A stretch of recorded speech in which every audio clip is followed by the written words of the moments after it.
Hello, everybody. It's me, Rossco, and welcome to the latest Kings of Anglia Fans Social. And I've got a little bit of a giggle there because I think Ben and K-Dog, who are joining me, just realised we're live because they all adjust themselves in their seats. But Happy New Year to you all. Thank you all for tuning in to the latest KOA Fans Social, of course, the show where the KOA Army share their thoughts on all things town. And that's one question I'm going to ask, actually, the boys straight away. When do you stop saying Happy New Year to people? Is it just when you sort of seen them twice, or is there like a date? I'll start with you, Ben. Hope you're doing well. Happy New Year and all that jazz. When do you stop sort of telling people Happy New Year? I was thinking that today at work when I was saying to people Happy New Year. Excellent, as always, professional question from you. Probably by the end of this week, like the first full working week, if I'm thinking with my work hat on. Socially, maybe the first home game, which would be, I guess, that'll be this Saturday. Yeah, by the end of the weekend, then I think would be the sensible answer. Yeah. Is that all right? Thing is, yeah, we've had one home game already, of course, Oxford on New Year's Day. So I've chucked out all my Happy New Years to people when I've been at Portland Road, but there's some people I haven't seen in person yet. You can do nice little texts, can't you? Go Happy New Year. But what's Happy New Year in Welsh, K-Dog?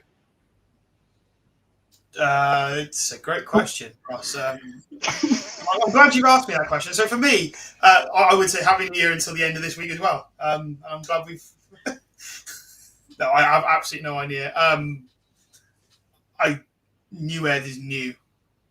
Okay. Happus is happy. So the year is it's going to be something like that. So I'll put you on the spot there, mate. And his Wi-Fi has been a bit dubious, I have to admit, ladies and gentlemen. So keep with K-Dog. But Ben, this is the first KOA Fan Social of 2026.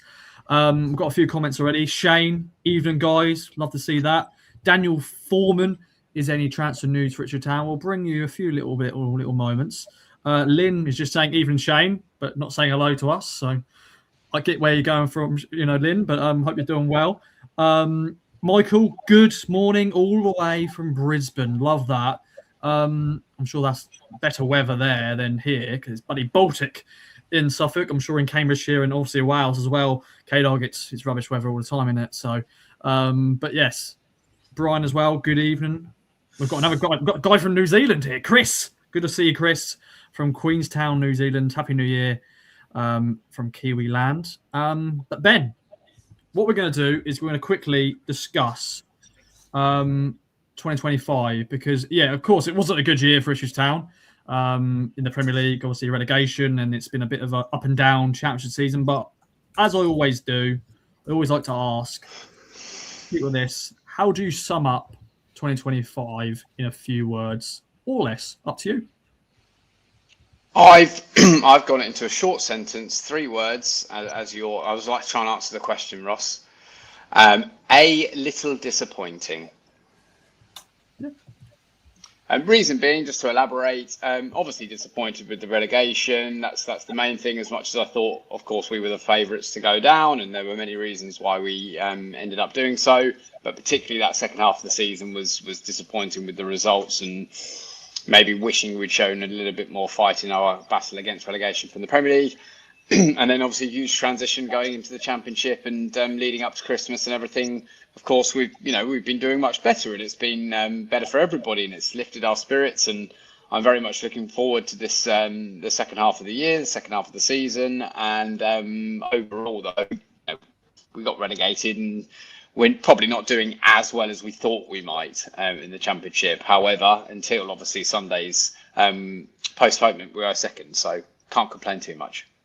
Yes, very much so. And K-Dog, you're just like myself, travelling to Pompey on, God, what day was it? The days are all over the place still. Sunday. Yeah, you got to Bristol. You're lucky your train got cancelled, you were saying. So you were not as far as you would likely be if that train didn't get cancelled. How would you sum up 2025? And you've your first game you could get to gets postponed as well in 2026. Yeah. So my 3 words, I summed it into 3 words like you asked, and it got better. But you say, start of the year, from the start of the year, it started with that sort of disappointment at Fulham, where we were, well, we should have won that game, and then feel like Jack Clark hitting the post was a real sliding doors moment.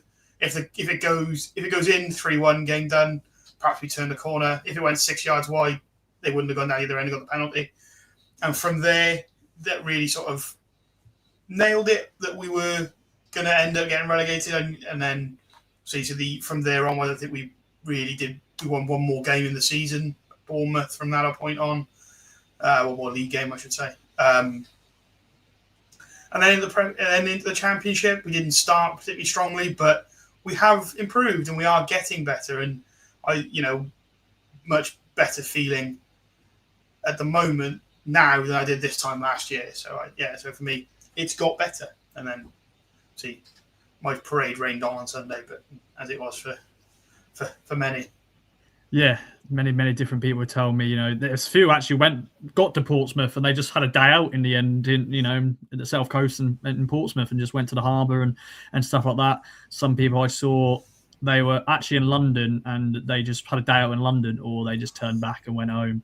I got to as far as Gatwick, and I jokingly said to the guys I was with, Phil Ham and Callum Brissett from Those Are the Days, who are my travel companions, I jokingly said to them, like, should we just go and catch a flight? Do we bring our passports? Should we just just pick a random destination? In the end, we didn't do that, obviously. But yeah, the second game of 2026 didn't happen.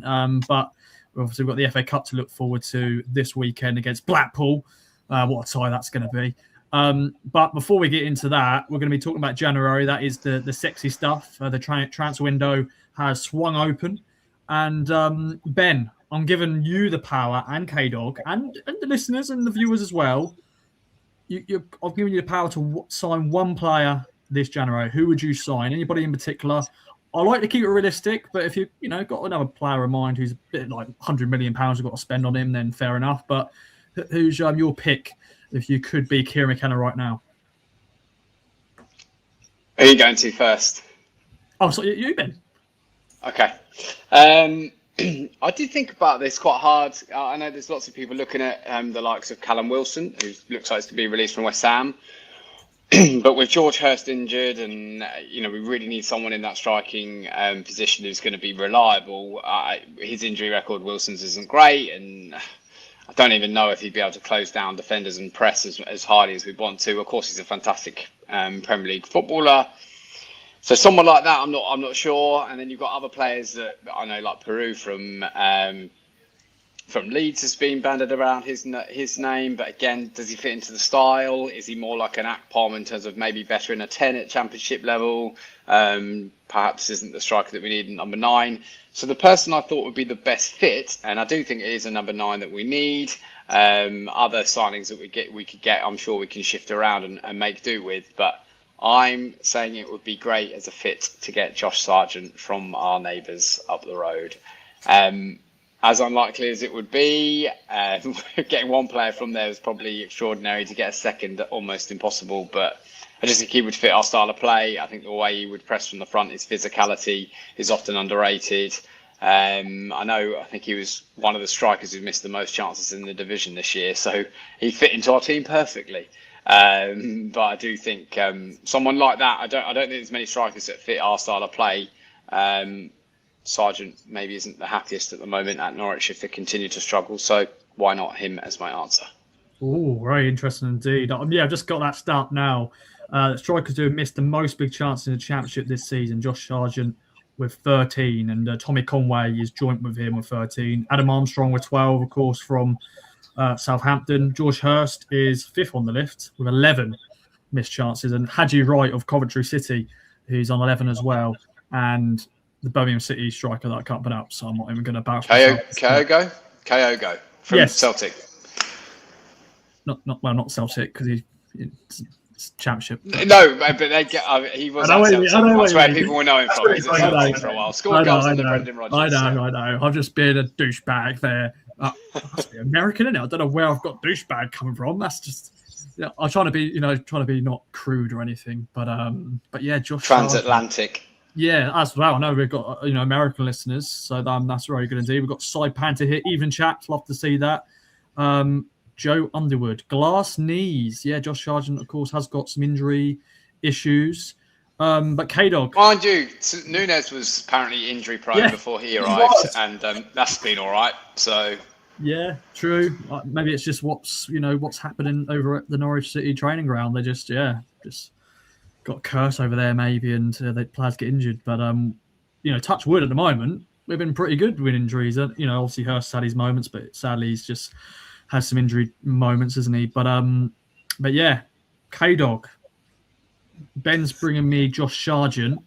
Who are you going to give me? I've also gone down the route of a championship striker.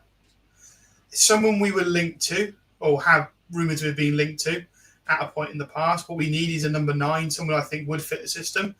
We need someone who can score goals, because that's what we want from the striker. So the championship top scorer this season at the moment is Adam Armstrong. That's not who I'm going for, on 11. And there's a group of players on 10, and then there's a small group of players, including Jaden Philogene, on 9. And I've gone for a player who is currently on 9 goals, 16 appearances, so decent return rate, and that's from Hull, Ollie McBurney. I think he is the sort of player that I think we were linked with him in the summer. Would have liked to have seen him come to us. I think he'd fit well in the system. I think he'd provide a good alternative to Hurst. And you could interchange them and rotate them. So I think they're both capable of starting number 9s. But say 9 goals from 16 games so far this season indicates that perhaps he's not playing as much as he could do. Whether that's through injury or through just whatever. But yeah, I think if I could pick someone, that's what I'd go for, I think. Yeah, no, he was linked to the summer, wasn't he? And a lot of people say about his character and stuff, but he's a proven goal scorer at this level. And he went to Spain, which is not many players do. I know that it does happen a lot these days, but that's a big sort of jump going to a different country. We're talking about strikers. I thought we'll just jump the gun and talk about Patrick Bamford, because he's been linked with Town. I'm going to bring a picture of him here, celebrating for Sheffield United. He's out of contract after this weekend because he signed a short-term deal with them. He scored, quickly get up the stat, he scored 5 goals in 10 games so far. Of course, he's 32 years of age, so he's a veteran.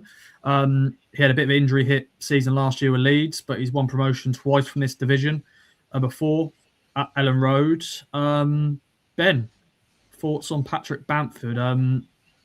Chris Wilder's sort of come out and said, he could potentially sign a new deal, but it could be unlikely as well. The rumour is, Town could swoop in if he doesn't sign a new deal at Bramall Lane. What do you reckon?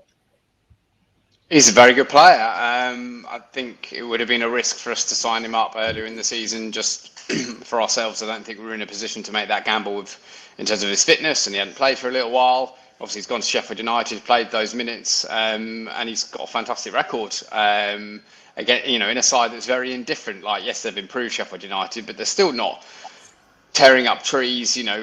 Ripping up the league, going through the places and reaching even into the top half yet. So, I actually watched the game away at Wrexham where he scored 2 fantastic goals. I know they lost the game, but as a striker, he doesn't have too much sort of to say in that if he's scoring 2 at the right end. So I wouldn't be completely against it. I said, Sargent would be my number 1, but as someone who, if you don't get sort of a number 1 target, whoever that may be for Ipswich Town, Bamford would be a pretty good buy to bring on board.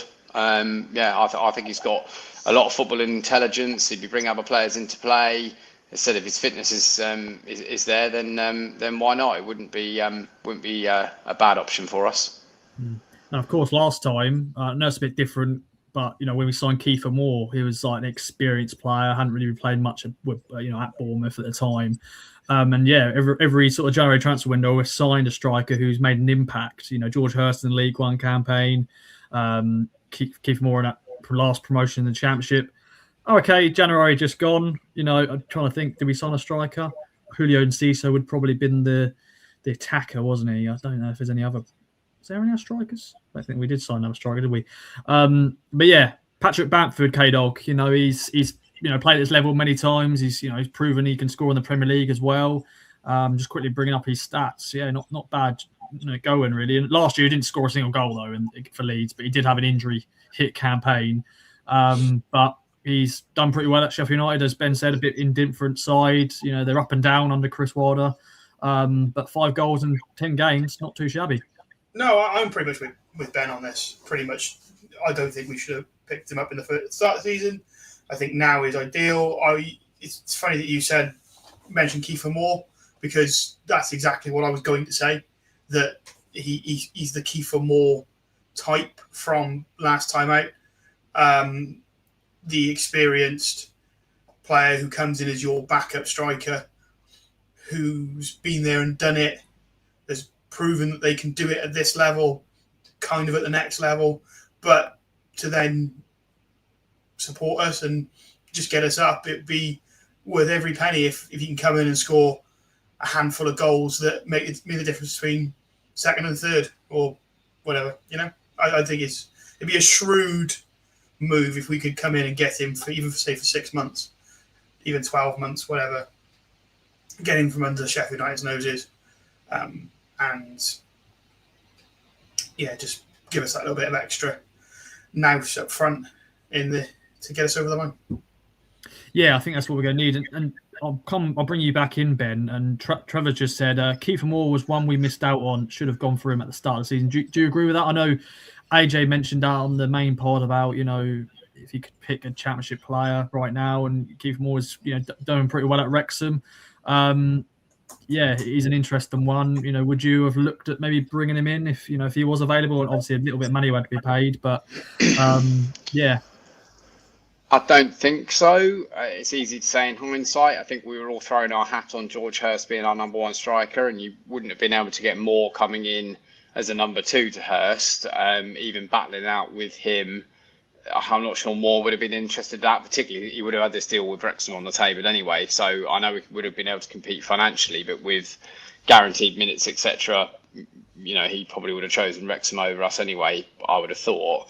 And when I think back to the way we were looking at George Hurst in pre-season, everybody was saying how fantastic he looked. Everyone was saying he's going to be a 20-goal striker this year. He performed well in the Premier League when called upon. When he came on for Delap, people, particularly in the second half of the season, were starting to say, should he be starting over Delap? Who is possibly going to be an England striker. He's scored in the Champions League against Barcelona. So we think a lot of George, and George hasn't done as well as we thought he would do this season, and now he's got his injury as well. Yeah, as I said, in hindsight, it'd be easy to say, we should have gone for Keiran in the summer, but I don't think we would. I don't think we'd make that same. I think we'd make that same decision again if you went back, and you would just hope that George would have scored more goals for us. Now, different scenario, but there's no way Keiran Moore's leaving Wrexham. No, definitely not. And the thing is as well, under Kieran McKenna, strikers don't score the goals. It's more the players behind, and it's proven with Jaden Philogene and Jack Clark scoring the goals. And K-Dog here got a message from Skyliner 6785. Is Bamford better than what we have? Because we've got George Hurst is injured, so technically, he's a fit Patrick Bamford. Ivan Azon, he shows he works hard, doesn't he? But he has missed a lot of chances. I think it would just be a solid player that could come in to add experience and hopefully score some goals, because he's proven he can score in a struggling Sheffield United team. He could come here and it could really be a good poacher. Yeah, I would say that he's better than the options we have at the moment. That's for sure. Does Azon have the potential? I think so, but I just don't think his time is now. And I think if we bring in Bamford and play him as much as we play Azon, if you put Bamford in the same position as you put Azon in, Bamford will score more goals. Unfortunately, Azon, he's inexperienced, and perhaps some of his misses come down to inexperience, but he has missed some quite inexcusable chances that I don't think a player of Bamford's quality would miss. And that's what we need. Definitely. And to be fair, Trevor's gone. A fit Bamford is better than what we have, which is fair enough. Brian, I wasn't going to do this question, but I'm going to do it. I'm always going to do all the questions because you've got to. Is Delap getting enough playing time at Chelsea? I know he's had some injuries, hasn't he, Ben? But he's played under Liam Rossini before at Hull City, so I'm sure that's going to be a nice reunion. But yeah, Liam Delap is not coming to Ipswich on loan. That's just not going to happen. As you said earlier, Ben, he scored in the Champions League, or in Europe for Chelsea against Barcelona. So yeah, it's starting tonight as well. Yeah, so there we go. But no, Liam Delap got good memories, but yeah, no chance him coming back on loan. If anybody's thinking that, just crazy talk. But let's talk though, Ben, about how many signings do you reckon Town need this window, and departure-wise as well, because I have a feeling we'll need to maybe get rid of some players before we bring in players, or vice versa, just one in, one out. How many signings do you think Town need to make this window, position-wise as well? I can see us making 2, definitely, and maybe 3. And I think our record with Ashton and McKenna as manager would show that we usually make that many additions most January transfer windows, 3 or sometimes 4. I would have thought we'll be looking to move on one of our numerous right backs, possibly Cameron Humphreys, and then maybe one other. I think in terms of bringing someone in, it will be someone in as a striker, someone as the defensive midfield cover for Matasiwa, and then maybe a difference maker, maybe a sort of Sarmiento-like signing from the Championship last time, someone who can maybe just give us that spark, that's like something different off the bench. But I think, as has been discussed and very well documented, we really need a striker. We probably do need that cover at defensive midfield, and then it may depend on those outgoings, who we can shift out, who we can negotiate to move, to then bring somebody in. As I said, I think a difference maker, someone that we can maybe get the fans a little bit excited about. But we've got a fantastic squad already. I think we've seen the fruits of that over the last 5 to 6 weeks. Where other teams have started to struggle slightly at the festive period. That's why I think it was really disappointing, even more so to have the game called off on Sunday. Although it was an extra game for us, I think our squad was looking very strong. We know all Portsmouth struggled, so I won't go into that. But overall, second half of the season, I think our rotation policy, not ideal at the time, is going to prove that perhaps it was the right thing for the longevity of the season. So yeah, 2 or 3 signings, Ross. Okay, I like it. I think 4 is the magic number in the last few transfer windows. So yeah, K-Dog, what do you reckon? What are you wanting this January transfer window? You told me you want Ollie McBurney from Hull City, not Sheffield United, but he did play for Sheffield United. But so that's 1. How many others would you like? Yeah, so I'll striker definitely. I think we need a 10, which will sound strange considering how many we've got. But Nunez has made that his own. But then no one else we've got who we've got for the 10 has come close to it when they've been in that position. Like Akpom is supposed to be one of our 10s, but he's better as a 9. McAteer supposedly can play as a 10, but his strongest position is on the right. And if that's his strongest position, I hate to see him anywhere else. We're stacked on the right-hand side, really. So, now we've got McAteer, we've got Sindra, we've got Burns coming back and looking good. Although from the little I've seen of him, he has looked really good, really fit. Just something different than the pace that he has. It's not something else we've got in other positions. On the left-hand side, you've got Clark and Philogene, who between them are scoring most of our goals. So, yeah, I think some strength in the 9, some strength in the 10, some depth in the defensive midfield.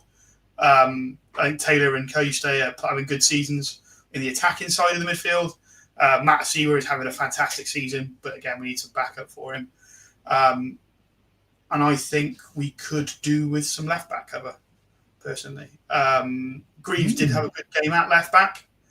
Well, Davis was out, but the way Davis plays, I don't think the way we play with Davis and Clark and Philogene intertwining down that left-hand side, I don't think a natural centre-back can play that role effectively. And with Townsend still injured, I think we could do some proper, genuine left-back cover that can play the same way Davis does, because I think we lose something when we don't have Leaf in the side. And bar he's been ill, he could get injured. But ultimately, because there is no genuine cover for him, the kid bombs up and down that left-hand side all day, every day, 40 times a season. And it'll take it out of him eventually. We need to give him a rest, and be able to say, look, yeah, we can bring Davis off after 75, 80 minutes if he's knackered, because we just haven't had that luxury until now. I mean, he never looked like he struggled to play 90 minutes, but just because he can doesn't mean he always should, just for the longevity of his season and his career. And as for departures, I think we need to move on a right back. I don't know. Saj is just. So I've seen a comment. We need another right back. Saj is good old Saj. I played 5-a-side with him and 7-a-side, and he knows his stuff. Yeah, I think we need another right back. I think the obvious one to try and move on is Ben Johnson. This is not worked out for him. He's going to be commanding quite a big wage. It'd be nice to get that off the wage bill, but I don't think nowhere is going to take him on the wages he's on. He's not going to move on where he doesn't have. He's going to take a pay cut potentially. I think we'll see Cam Humphreys go, which is a shame, but I think he deserves to go and play some football. I can kind of understand the logic of keeping him around, but actually after the good loan he had last year, the way he's fallen down the pecking order, it seemed he's had 6 months wasted. I think he should be playing football at a good standard to continue to develop. And there's probably some other sort of in the background we could move on. McAteer, hopefully. See him in Ipswich. Never see him in Ipswich a day. It's still be a day too soon. I feel he's harsh, really. I think some people have criticised him too early. He's only played, not that. I don't know. Really. It still remains to me to be an odd signing. But I haven't seen any sort of potential there that screams £12 million player, or indeed that he's any better than Sindre or Burns. Or Jack Clark playing that position on the right hand side. I don't know. That's fair. They must have seen something, but I'm yet to see it myself. Yeah, Ben. He's not had a great start to life in a Town shirt, Casey McAteer. But he has proven he has at this level before. He's played in the Premier League with Leicester as well. What's your thoughts? Scored against us. Yeah. I think we just. As football fans, fan bases, for every football league in the world, there's always a player at one point or two players that people don't like. He's unfortunately one of them at the moment. Yeah, okay, he's not hit the ground running. He's not done what we'd expect. The fee is a nonsense. The fee is because we had money, Leicester didn't. Young player, PSR, 12 million. Yeah, it is probably too much for a player like that, but. Who's to say? It's far too early doors. I don't know anybody else that many jobs that you start, you often don't see your best in a job that you start for 6 months or so. Why should Premier League or professional footballers, be any different? I'm not saying that I've been impressed by his performances, but I do think I can see why we signed him. He's a similar sort of model to Wes Burns, has the pace and application and maybe slightly defensive minded, likes to hug that right hand side. Drill the ball across goal.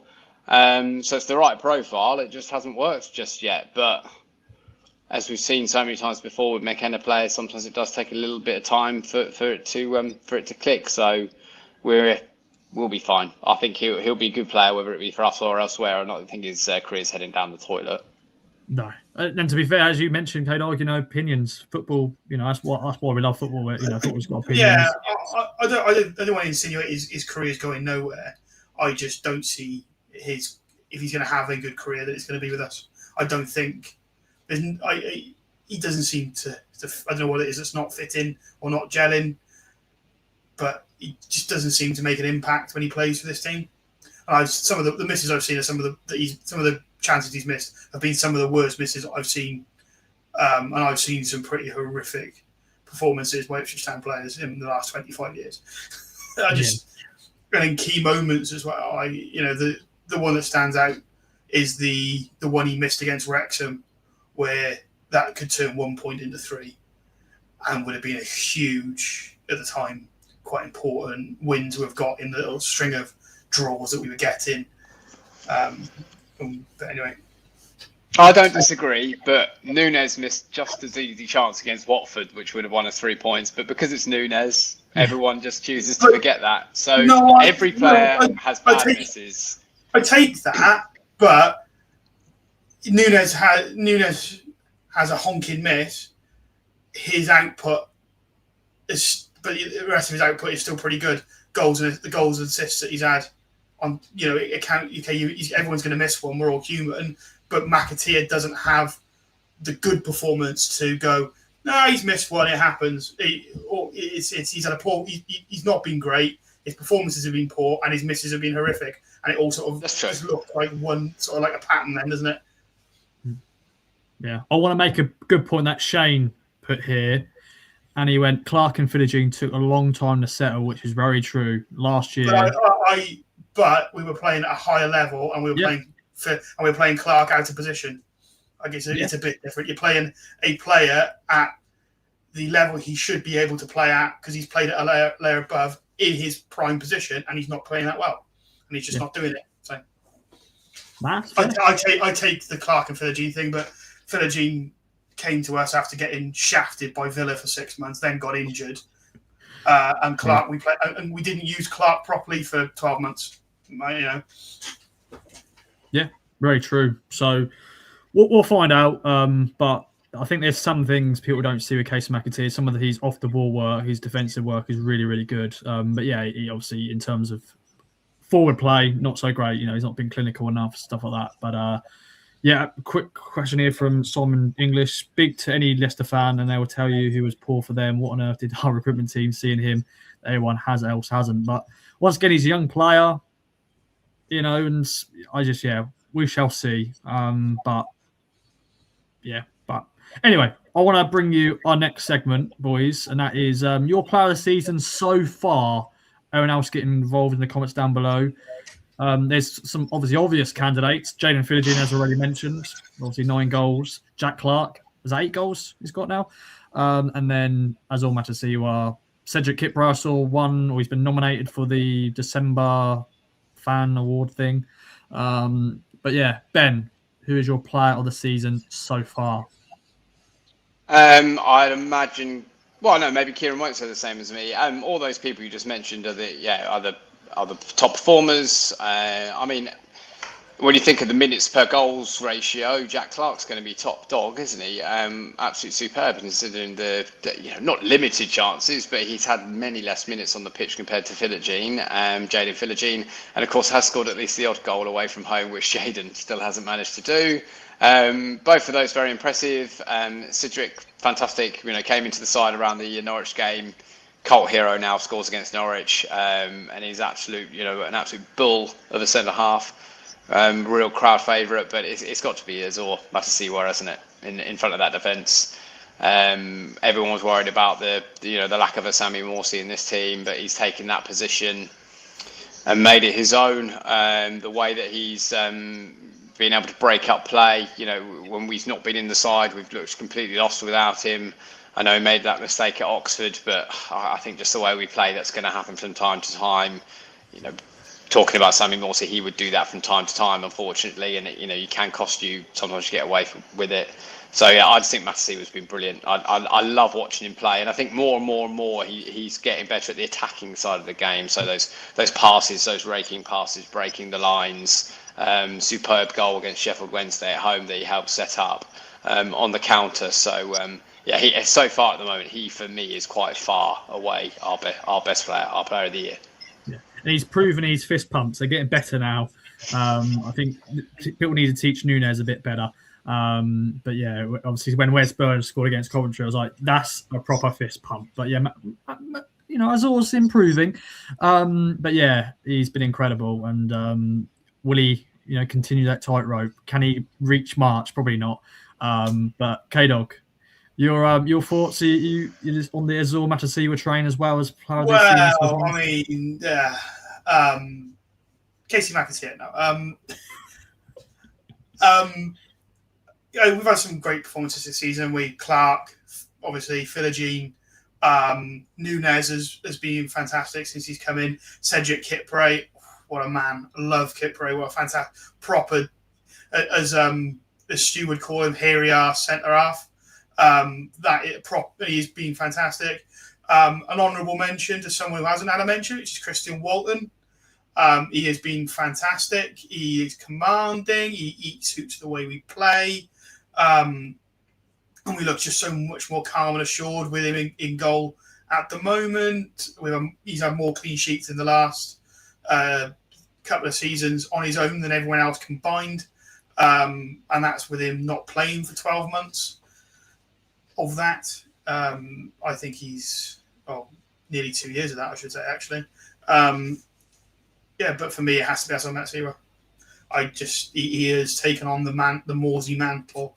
He is the beating heart of the team. Everything we do goes through him. He controls us. He sets our tempo, sets our pace. Yeah, he's just been absolutely outstanding. Shields the back four very well. As you say, starting to move more forward in his attacking game. And I think as he continues to develop in English football, he will be a very, very good defensive centre midfielder and the centre of our engine room for several years to come, I think. Definitely, my friend. And Simon English is Muric in the running.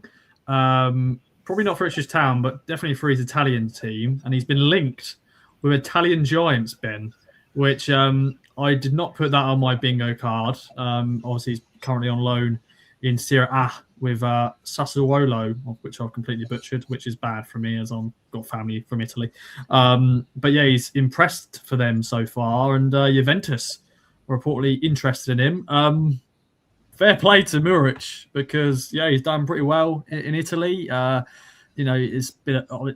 has been a disaster at Ipswich Town last year in the Premier League. But I always felt he was a decent goalkeeper. He just had a few ricks in him and he had a few moments like he lowered confidence. I think he just needed some time away. Is there any chance of him, would Town give another chance on him? Or do you think that he's done and he could go to Juventus? I don't see any way back for him here. I mean, the main problem is that he'd have to try and convince the fan base every time he gets the ball, the ball at his feet, people are going to be even more nervous. I just don't see that that's going to happen, unfortunately, because it was a real phone into the last end kind of thing with the Premier League and the way that players press, and the way that we wanted to play to begin with. And I would think if we went back, maybe we wouldn't try that passing out the back as extremely as we did. Maybe a mix between, going long and a bit more direct, like your Sunderland, your Leeds this year, and that's a different subject to the way they've been able to do. But Muric, I'm not overly surprised. I went to Tottenham last year and he was superb that day. Absolutely, he's a monster in terms of being able to come and get the ball from crosses, which is really ideal at any level of football. And I guess in Serie A, the game's a little bit slower, a little bit more time on the ball. Good for him. He's reignited his career. It's great for the club as well. If there is a demand for him, then it's a better transfer fee than we otherwise would have received. So it's great for everybody, really. Great for the player. Great for Ipswich Town. Yeah, Skyline has gone, Keiran. Quickly sell him before he implodes. He's contracted for another 2 years. We signed him for, what's it called? £8 million or something? Yeah, something like that. They have an option to make the move permanent at the end of the season for 10 million euros. So they may look at that. Italy's very different to the Premier League. But it happens. It works for some places at some clubs and not for others. It works for some players in some leagues and not for others. It didn't work for him at Ipswich Town. And that's not necessarily because he was a bad keeper. I always thought he was technically a good keeper, a very good shot stopper. He just had the mental strength of a goldfish. He had the moments where his head would go, and once his head was gone, he was next to useless. Goalkeeping is as much mentality as it is ability. And just for whatever reason, while he was playing for us in the Prem, he just didn't have the head for it. And unfortunately, as a goalkeeper, if you don't have the head for it, you could be the most technically gifted goalkeeper ever to grace the planet, but you just won't succeed. He's gone away to Italy. He's playing well. He's found some confidence, found some form, and maybe that's the best place for him in a league like that, in a side where he's doing well. I don't think I'd never see any sort of return from him to Portman Road because, as Ben alluded to, the fans would just be waiting for him to make a mistake. We'd all feel nervous. We'd all be expecting a mistake because that's what and it'd be. And as soon as he made a mistake, it wouldn't be, oh wow, look how much he's improved. He's made a mistake. Goalkeepers make mistakes. It's Muric mistake. Here we go again. It's just nothing's changed. I think the best thing for Ipswich is to get money for him when we can. The best thing for him is to move on and continue his career somewhere else where he is playing well, he is confident, and where he's settled.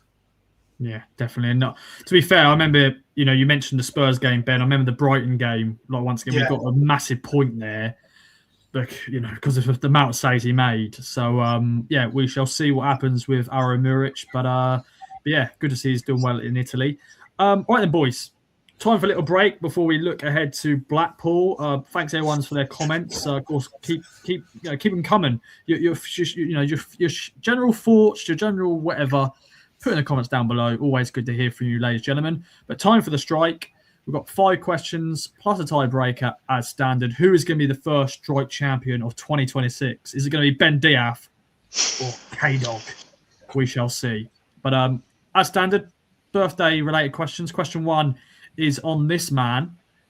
And as I was saying to the boys before the recording, I was quickly running to get all the pictures for him because I wanted to bring some sort of visuals, a bit of production.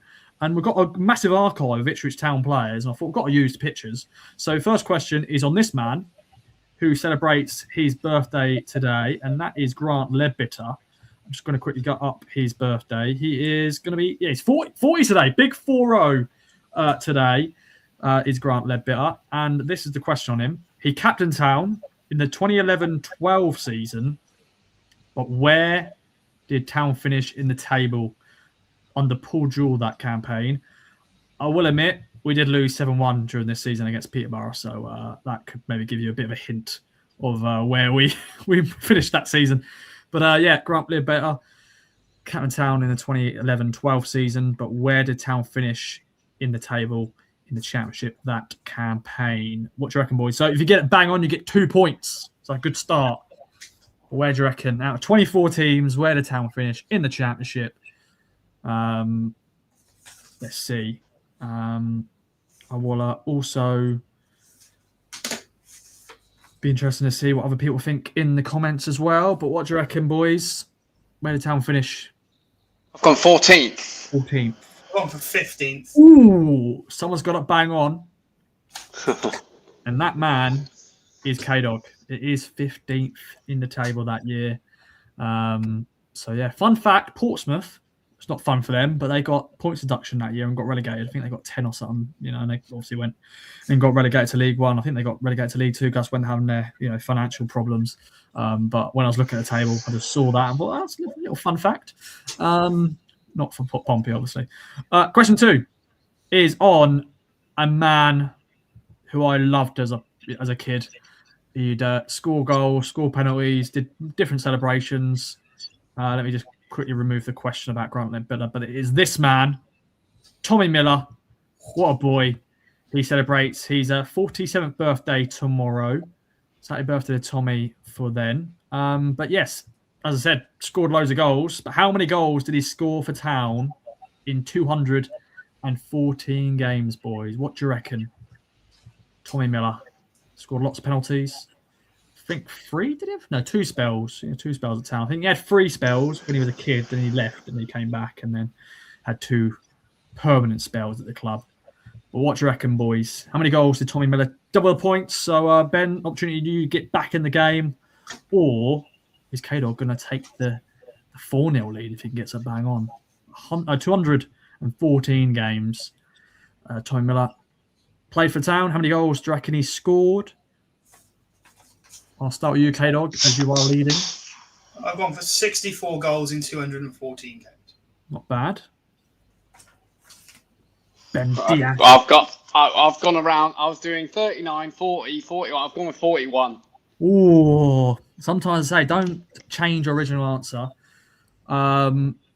48 is the correct answer. So I think Ben is the closest. Yep, as I do the quick maths. So it's 2-1. And going to go on to question 3 is a fellow Welshman, K-Dog. So do you get the advantage? Probably not, because I don't think you were born when he played, or maybe you were born, but you were a little tiny Keiran. So yeah, and that is Garrett Williams. Good old Garrett Williams, who celebrated his birthday, 64th birthday on Monday. Garrett Williams, of course, was a former town captain as well.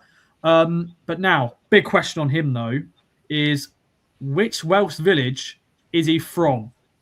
Now, I'm going to let you say the villages, K-Dog, because you can properly say them. So you can see it on the screen. Give us your options. Cumpark, Mardy, or Trelaw. Love it. Just I wanted you to say it in your Welsh accent. I just thought if I did it, I would just butcher all of them. But I just love how you just, I don't know, just brought it out. But yeah, which Welsh village is Garrett Williams from? Or he was actually called George. Every time I hear people, because he was a coach at Town for a long time, people just call him George. I don't know why. Is that just I don't know. Because I think his first name is actually David, and I think Garrett's his middle name. But yeah. Anyway, got a bit of tangent here. Which Welsh village is he from, boys? What do you reckon, Ben? Start with you. I've no idea. I really like the Arctic Monkeys, and the track Mardy Bum is one of their best, so I'll put Mardy. I like it. K-Dog? I've also gone for Mardy as well, because it stood out to me. Okay. Have you ever been to any of these villages before, or gone past them? They're all Earth away. They're all, yes, but I have been, to all of them, as it happens.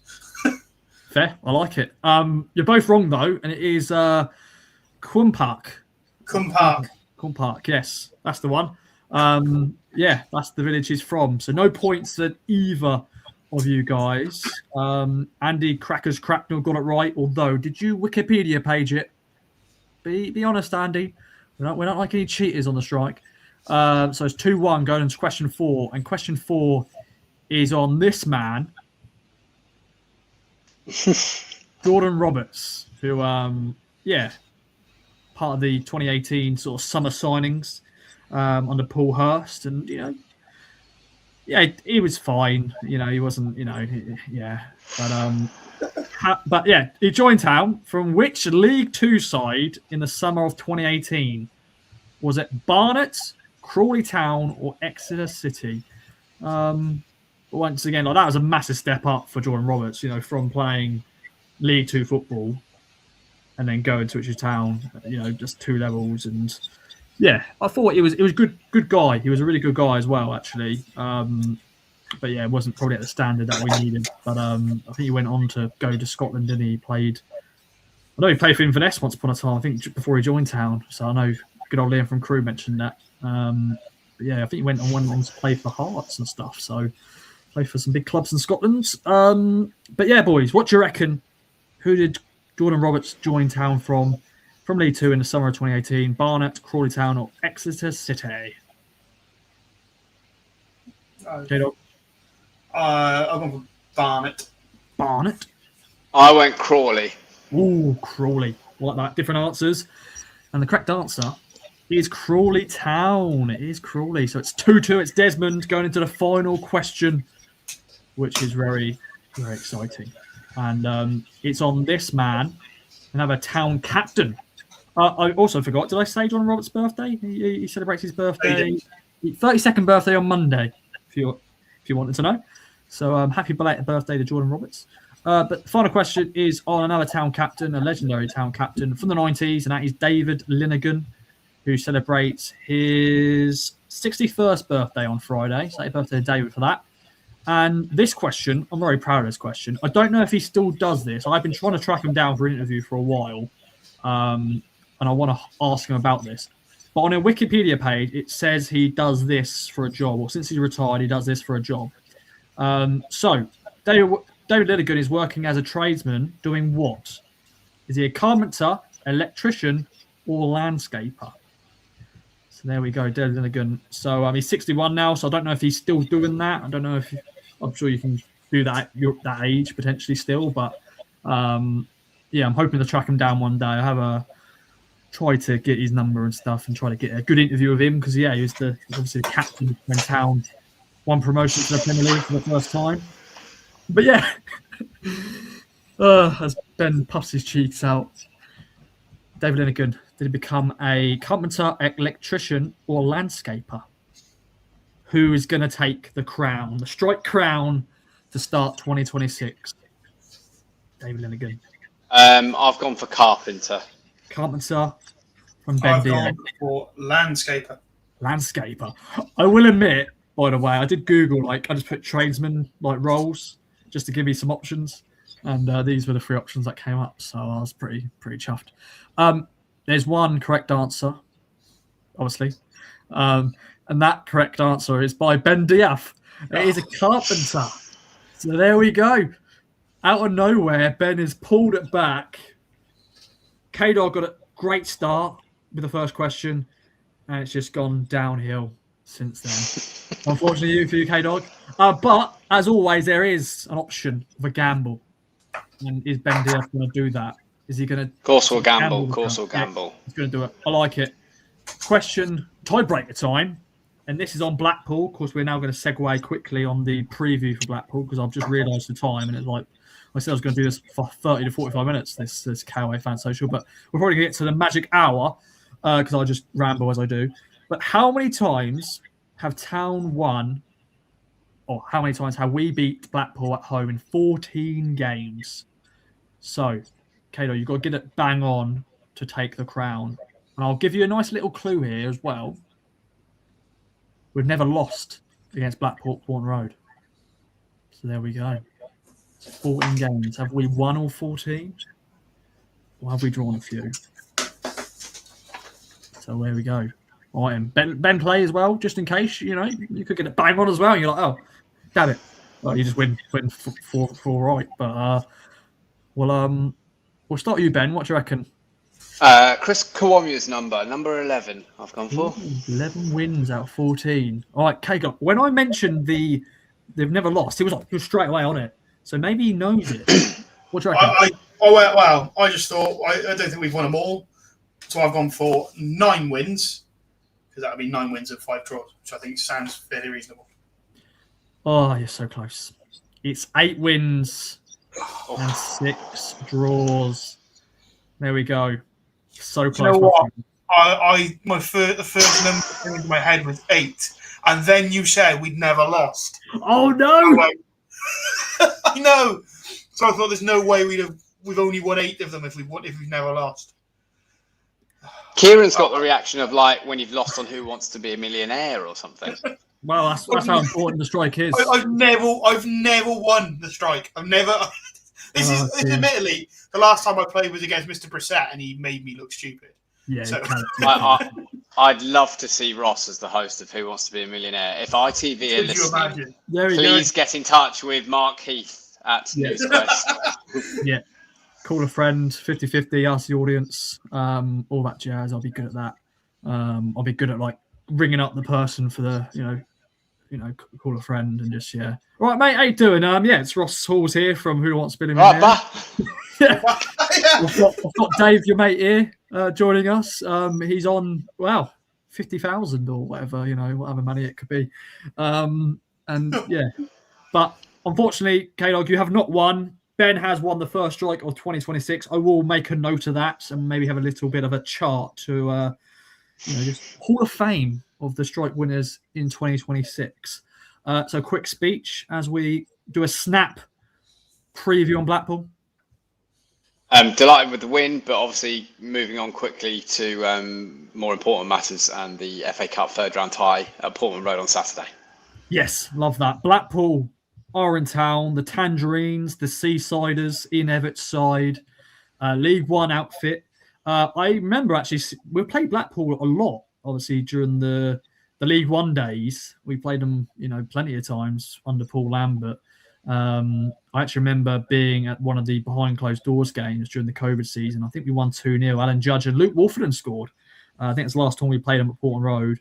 I can't remember the away game, but yeah, they're mixed bag season for Ian Everett's side. K-Dog, how are you feeling for this one? You know, how would you sort of approach this game? You know, Keiran McKenna, I'm sure make a lot of rotation. What do you reckon?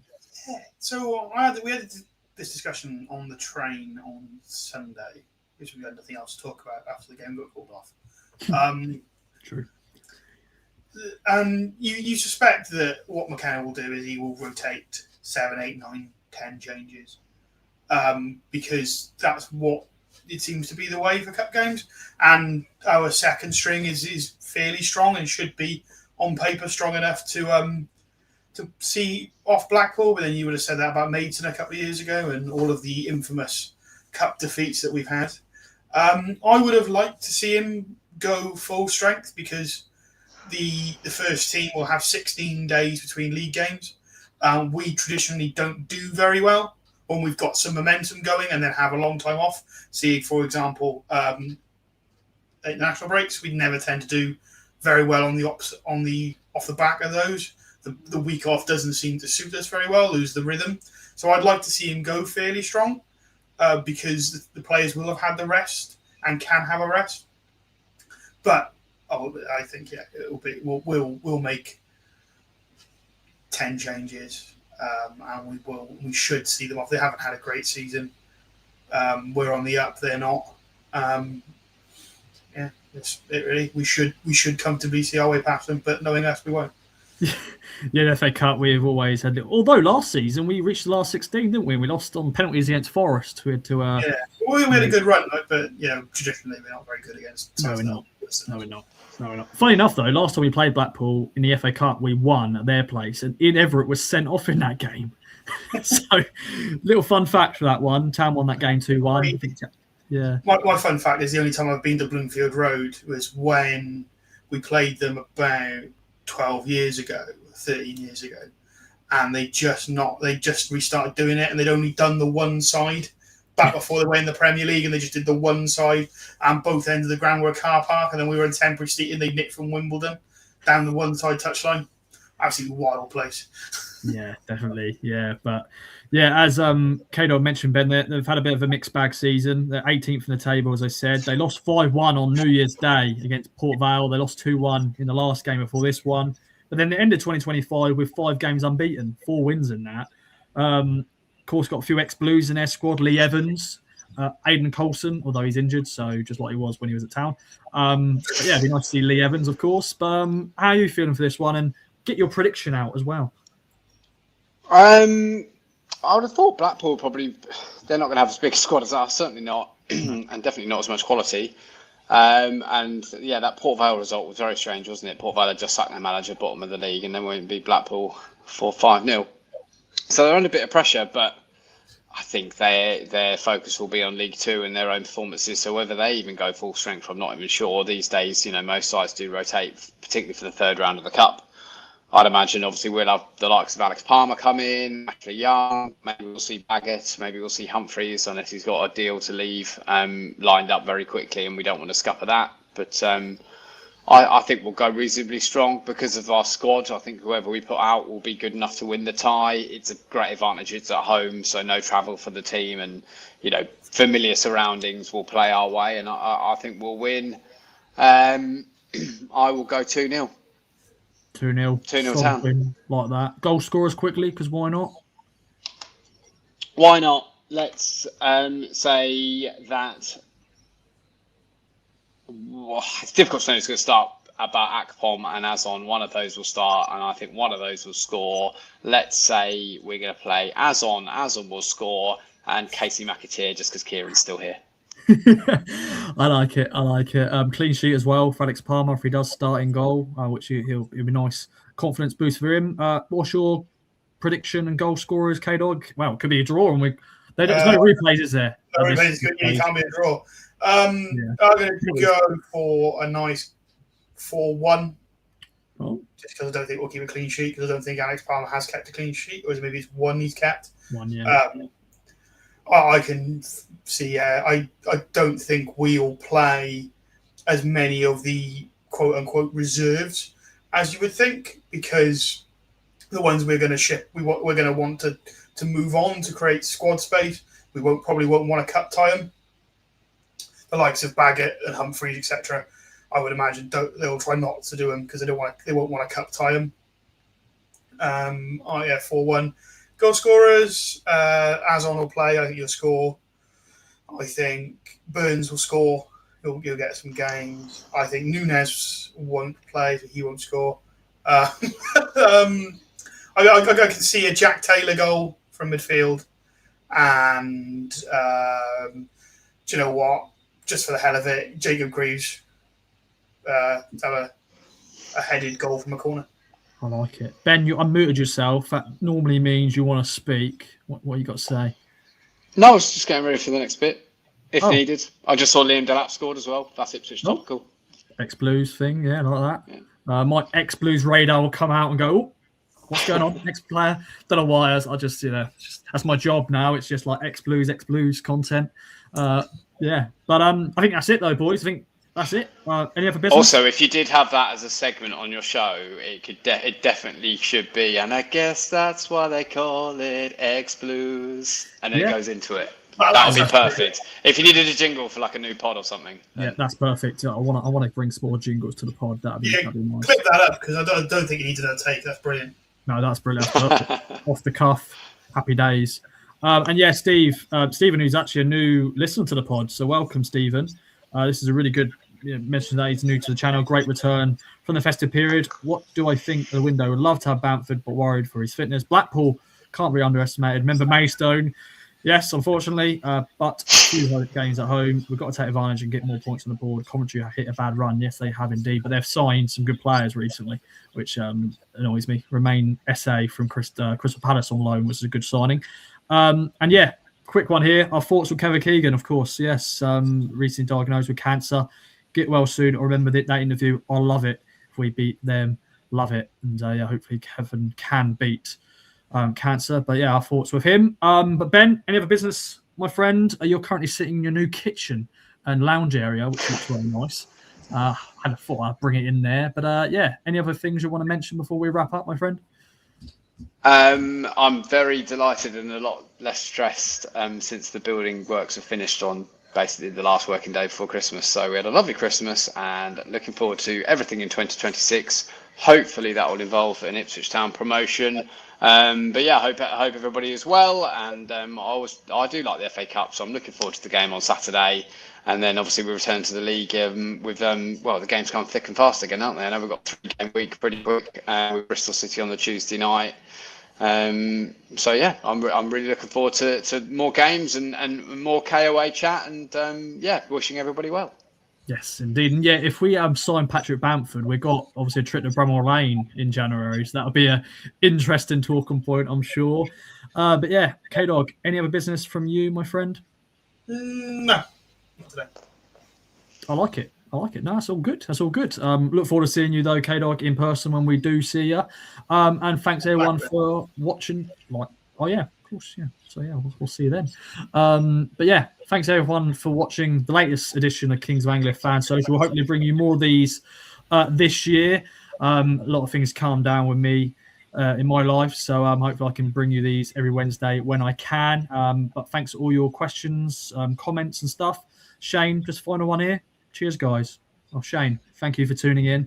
And thank you, everybody. Enjoy the game if you're going this weekend. The FA Cup, the Magic FA Cup is still there for me to an extent. But yeah, looking forward to it. And if you aren't going to the game, of course, follow Courage Ross as standard. Me, Stu, and AJ will be there doing our normal bits and bobs. So check that out. But thanks again. Bye for now. K-Dog, Ben. Cheers, boys.